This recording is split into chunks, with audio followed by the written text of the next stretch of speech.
En otro episodio de ¿Sabías qué? Hoy vamos a empezar nuestra ruta del tabaco en el viejo continente y para ello vamos a compartir el primer registro que existe sobre un cultivo o plantación de tabaco precisamente en España, el cual es atribuido a Francisco Hernández de Bóncalo, cronista, historiador y médico de la corte del rey Felipe II de España. Él en 1559 trajo semillas de tabaco de la India para ser plantadas en una región de Toledo que se conoce como los cigarrales, y es que durante el periodo de 1570 al 1577 él tuvo ese cultivo de tabaco. Curiosamente, el nombre de los cigarrales está asociado a que en aquella zona había una plaga de cigarras, y es a partir de ese evento donde se comienza a especular un poco el origen de la palabra cigarro al tabaco enrollado, por lo que una de ellas es la que acabamos de hablar. Otra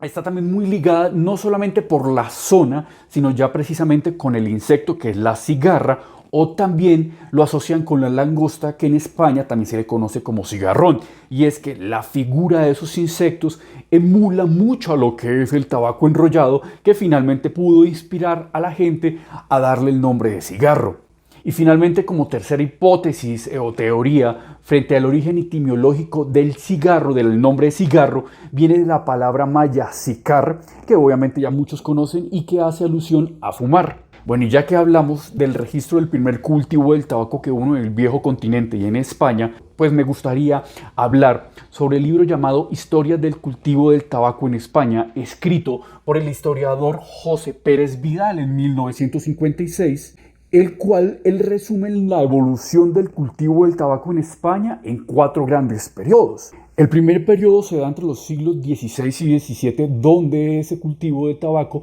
se daba de una manera libre y sobre todo era destinado para fines ornamentales y medicinales. El segundo periodo abarca desde finales del siglo XVII y el siglo XVIII, donde antes de ello la renta era manejada por particulares y eso generaba mucho contrabando, por lo que finalmente entonces se estableció la Junta de Tabaco en 1701, que dio formalmente el inicio a la renta estancada o al monopolio, para finalmente asignarle el control de la administración total a la Real Hacienda Española, para que finalmente en 1740 se formulara lo que eran las instrucciones de las rentas del tabaco, que era un compendio de la normatividad que buscaba establecer una cierta regulación a la comercialización del tabaco y pues también combatir un poco el contrabando. Una tercera fase o periodo que habla el maestro José Pérez Vidal se da en el siglo XIX, y es que pese a las medidas restrictivas que habían en el comercio del tabaco,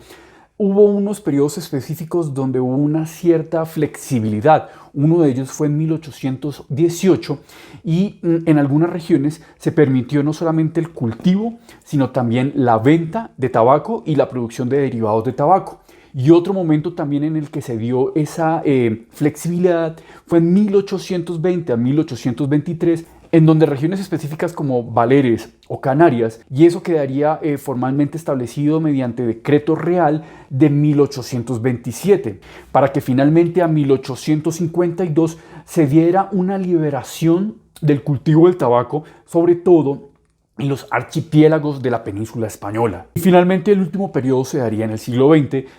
a partir de unos consentimientos políticos que daban apertura estatal al cultivo del tabaco, iniciando en 1917 y posteriormente en 1920, ese periodo hasta 1931, ya se comenzó a expandir a algunas regiones en España, finalizando en 1940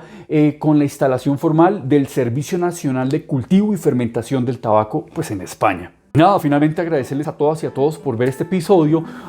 recorrer de manera muy somera y por encima lo que fueron un poco la historia del tabaco en España. La idea es que en los próximos videos vamos a ir profundizando en algunos aspectos relevantes, sobre todo en lo que fue el periodo de la renta estancada en España, y ya posteriormente lo iremos mirando en otros países para finalmente llegar a mirar lo que fue la dinámica del tabaco en Latinoamérica o en las colonias españolas en América, por lo que eso lo estaremos abordando en un próximo episodio de ¿Sabías qué?